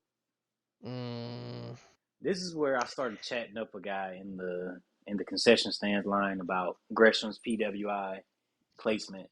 And I turned back and I asked this kid, "How many issues of PWI have you on?" Man, he looked like I had steaming turds hanging in my mouth, man. man, I just I like Takeshita, and I guess Nick Mm, Wayne's okay, but the other two I don't mm. care for. And I mean, it was 5 minutes long. I'm sorry, Jonathan Gresham, but when a 16-year-old is taller than you, am I really gonna be hurt when you hang them up? Anyways, we'll move on. The Four Horsemen, Brian Pillman Jr. and Brock Anderson with Arn Anderson defeated the Rock and Roll Express, Ricky Morton and his son Kerry Morton. They won by pinfall. This went 7.5 minutes. Wait. I don't remember. What? I missed this too? Yeah. God, how many matches did I missed 4 matches on this card. Um, 2, 3, 4, 5. Did you come in on the Briscoes match? No, no, it was right before. Yeah, that was the one I came back for because I missed their Okay, yeah, then you entrance. missed. Yep, you missed 5 matches. Jesus Christ! All right. Um, let's see here. It was pretty good. I really wasn't expecting a whole lot. Ricky Morton isn't bad still to be, 60. his age. I will also say that Brian Pillman Jr. needs to be heel because his work here was so much better. And he kind of looked like somebody here. He was in black long tights with four horsemen on the side, kind of like Benoit's old tights from '96. Uh, I don't know, he looked like a wrestler, like somebody that mattered, not some jabroni in a jack off You, tag team, I you guess. know, you know what? You say that, but we didn't even recognize him when we walked right past him at the Okay, convention. he had glasses on Oh, he had glasses and was in like all black. Dude, I was looking at everything but the people I was walking by. on. Oh, there's a Hornswoggle. Oh, there's Candice Michelle. Oh God, Lex Luger just came in the bathroom with us. Yeah, and Jay Briscoe. Pause, but yeah. Overall, Pillman needs to be heel, but this was okay. I was kind of shocked that the Four Horsemen won. Next up, we had the match of the night. It went 12 minutes. Ray Phoenix defeated Bandito, Laredo Kid, and Black Taurus by pinfall. If you didn't watch this match, you need to go back and watch it because it was very good. All And right. the crowd went Yeah, crazy I for could it. actually hear the crowd during this match, like actually gasping and clapping. The other matches, it was quiet, man. It was like you could hear a pin drop in there. Oh, I'm sorry. Jonathan Gresham is very interesting. Well, Anyways, we'll move on to. I thought Takashi would get a bigger reaction. That is your guy. I mean, I cheered for him, but. You the only one, I guess. Next up, we had Josh Alexander versus Jacob Fatu for the Impact World Championship. This went 10.5 minutes and ended in a no contest as Matt Cardona and Brian Myers came out. They came out and interrupted the match and started attacking both of them, and he held up the Impact World Championship when DDP hit the ring, and DDP hit Matt Cardona with a cutter, and I think Brian kind of scooped him up, and they got out of there before DDP could do anything else. This was cool. I mean, it was cool to see DDP, and the match was good up to this point. Jacob Fatu did like a whisper in the wind or something. It was crazy. I'm very shocked Jacob Fatu is not signed somewhere. I'm so disappointed I missed this. I'm very sorry. Next up, we had the Briscoes, Jay and Mark versus the Von Erichs, Marshall and Ross. This went 7:45. It was just there. Yeah. I can see why the Von Erich boys haven't been signed anywhere. And they weren't bad, just They I just felt like didn't nobody stand just out. cared. Nobody didn't stand out. And then I guess the co-main event, or well, I wouldn't. Come on, No, man. I wouldn't call it a co-main event. Get out of here. I would call it a pre-show match. Oh no. Triple threat for the Impact Knockouts World Championship. Jordan Grace defeated Deonna Purrazzo and Rachel Ellering by submission. This was there. Well, it happened. Who got hurt at the beginning? It was Ellering. I don't even know what happened. She just like fell, and then the ref started like looking at her. I genuinely did not see what happened. It looked like they tried to call an audible too, because they just paused when she got hurt. And like I was thinking to myself, bet Benoit didn't have to do any of that. I mean, I wasn't gonna say it, but they had everything planned out, and once the injury happened, he looked like a deer in the headlights, man. And then finally, we get to the main event. Whoa, who won? Jordan Grace. Oh, okay. You gotta tell the listeners, man. I did. I said Jordan Grace. Man, you're not listening. That's the problem. Right, you're too burnt out by this stellar card. Anyways, for the main event, Ric Flair and Andrade El Idolo defeated Jay Lethal and Jeff Jarrett by pinfall. I do want to mention a few things. First, Jeff Jarrett, top tier heel, got insane heat because he threw some dude's beer on him. He got like the Undertaker type entrance. Yes, he had a huge entrance. We made a joke that he was going to get the Cody Vader, and he had his old TNA theme, gas. Great thing. Jay Lethal deserves his props. Him and Andrade, mainly Andrade, but Jay Lethal does too, because they carried Ric Flair through this match. Jesus, Rick looked in bad shape through 75% of this match. Look, man. The high point of all this was the entrances. Can we just agree on that? Because nobody was sitting down when Ric Flair came out. The whole arena was on their feet, just wooing. I got a little emotional, man. I ain't gonna lie. I mean, I did too towards the end when he won, and then it kind of all came to a culmination that I had seen Ric Flair wrestle, and for the last time, with a tear in my eye. Were you disappointed that he came out with a shirt on? I know the phrasing's probably a little bad on that question, but no, I mean that's just like everybody else was upset that this match was not a 5-star classic. I'm sorry. I'm so sorry that Ric Flair has a pacemaker and he's 73 years old. What were people expecting? This was a spectacle. This was not a match. This was not going to be a classic. This was a spectacle. You were here to see Ric Flair go in there and do whatever. he was going to do. Whether if he did the face first bump and he looked like 1995 Ric Flair, that would have been great. He Reality didn't. is he looked like 2022 Ric Flair, who has a pacemaker. He was the corpse of Ric Flair, man. He was on this. Can't, He was unconscious for 10 minutes, Mike. Like, he didn't move. can't take you anywhere. We were both questioning if he was alive. I got a little worried for a minute there, but that's besides the point. Flair did what he could at 73, and Andrade and Jay and Jeff got him through it. Jeff Jarrett also needs his flowers because he is like 55 and still looks good and still got heat and is still a fluid wrestler. He throws a heck of a punch, too. Probably got the best working punch in the business. He impressed me probably the most out of everybody because I know what Lethal is, I know what Andrade is, but dang, Jeff Jarrett, I wouldn't hate it if he came back to Impact for one last run. I wouldn't hate it.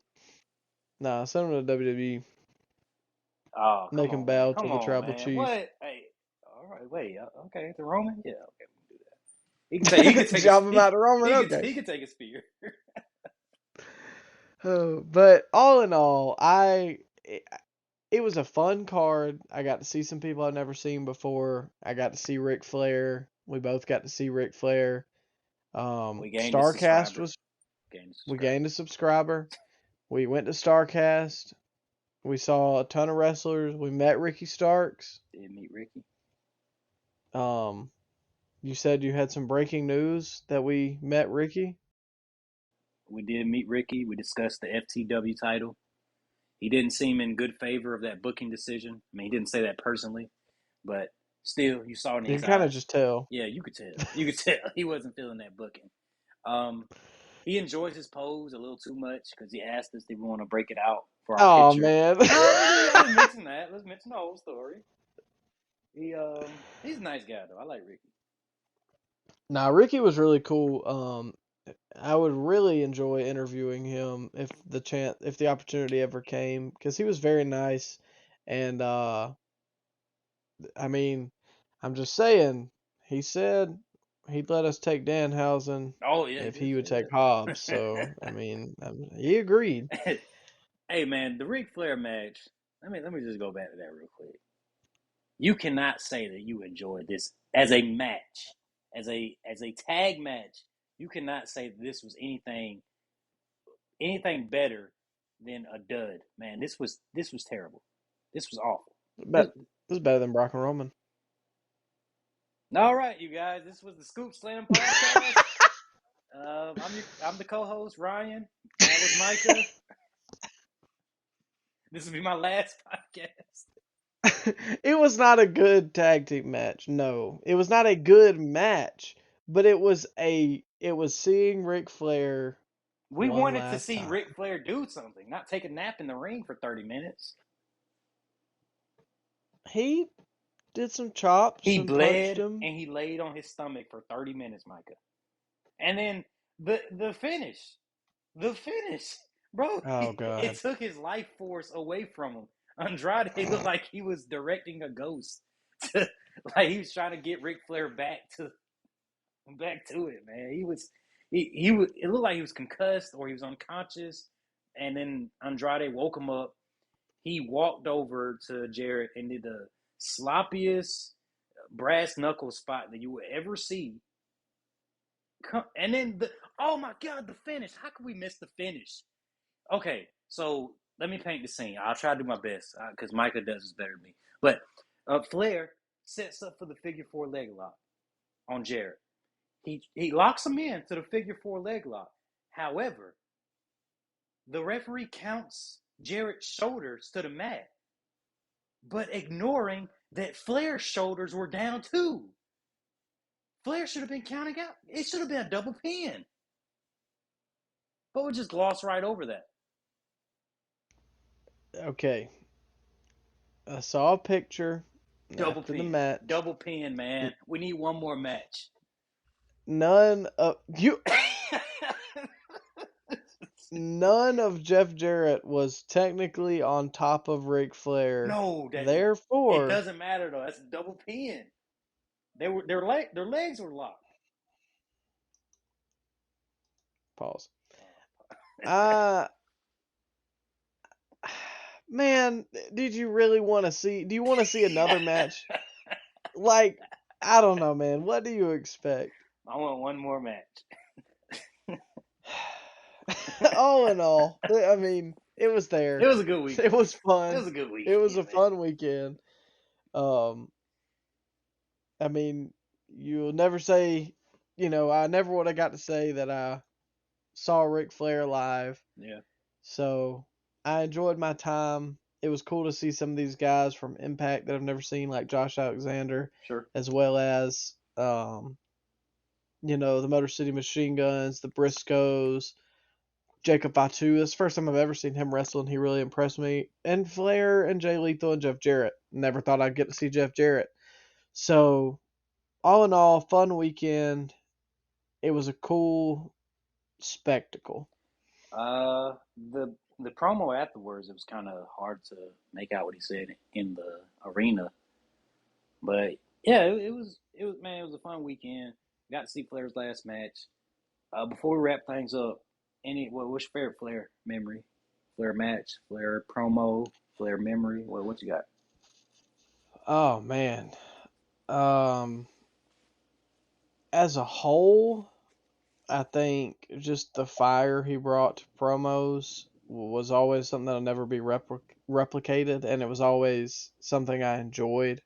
He made you lose yourself in it. Favorite Flair match? Probably.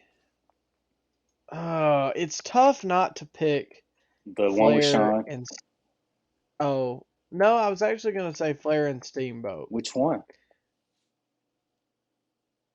That's well, Chi-Town Rumble, '89. no. That's what I'm saying. It's hard not to pick one of those, Okay. but I'm going to pick WrestleMania 8, Randy Savage versus Ric Flair. We had a tape of it at the house when I was a kid, or not a tape, but it was the greatest matches of WrestleMania, and that was on there. And so I think it was one of the first matches I ever saw Flair in. It's for the WWF title. I really enjoyed it. Good match, great match. And two, it kind of set up storylines later in in WCW. Yeah. Where Flair started talking about, oh, well, I dated Miss Elizabeth, and then later on, yeah, in WCW she would side with the Horsemen. What's your favorite promo? Which one stands out the most?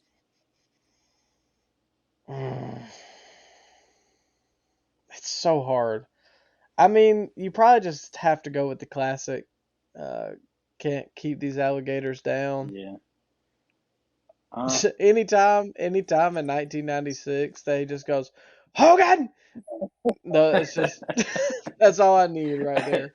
I remember when him and Eric Bischoff had a falling out, and then they brought him back to TV, and he just cut a fire promo on Eric Bischoff, and he just kept on repeating, Bischoff, you can fire me. I've already been fired. And he just strips down to his he just strips down to his underwear, man. In the '92, right after the Rumble, with a tear in my eye promo. That's still an all timer.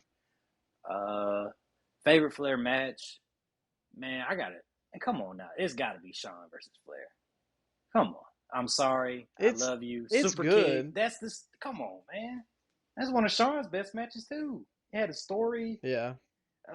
I don't know. Maybe it's because I didn't see Flair in his prime. I only saw the tail end, but that still stands out to me as one of his best.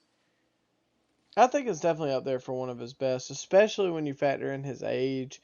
Just for me, I think the first Flair match I ever saw was Macho Man and him at WrestleMania 8. And I mean, that's just a classic with two legends. Yeah. And it kind of shows what Flair could have been in WWF. I never felt like they fully got behind him. But I mean, There's so many. Yeah, You know what I mean? There's no wrong answer.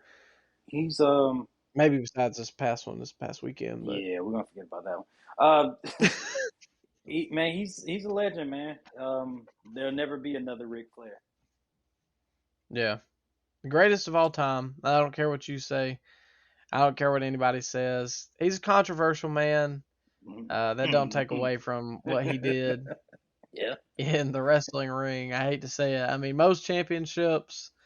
Everybody knows Ric Flair. Ric Flair is bigger than wrestling. He's like Hogan, but Hogan To a wasn't a good smaller degree. wrestler. To a smaller degree. Yeah, I mean, more people know Hogan, but I'm saying people know Ric Flair. If they know Hogan, then they probably know Flair too. Yeah, but Flair had the work to back it up. Sure. Yeah.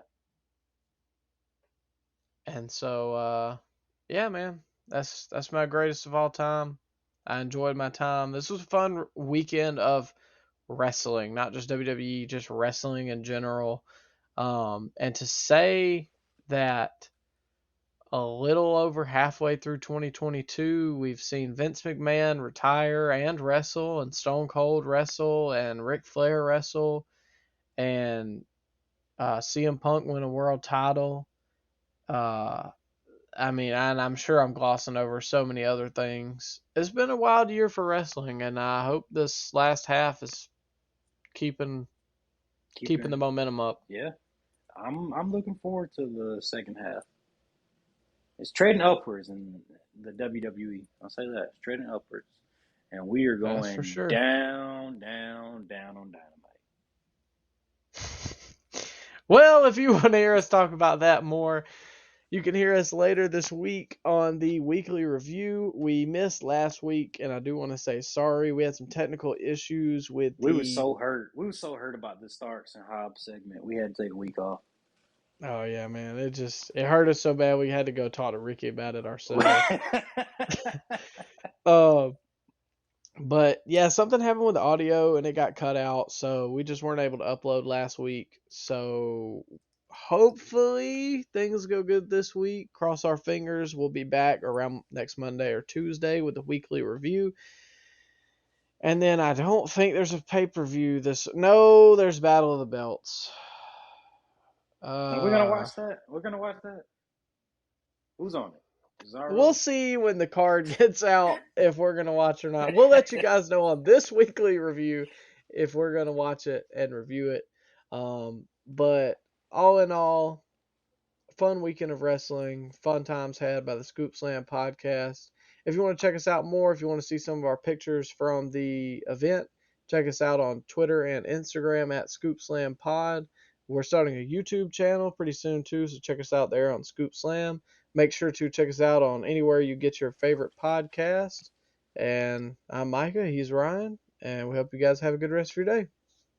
Peace.